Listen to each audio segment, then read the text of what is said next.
দেখি কাটে কুটে দিই তোমাকে একটা। আসো এখানে আসো। Thank you.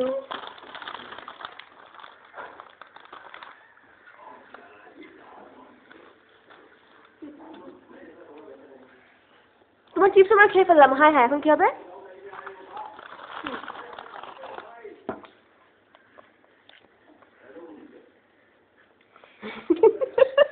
এটা নাও, এটা নাও।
আপনি দেখবেন এটা মজার জিনিস।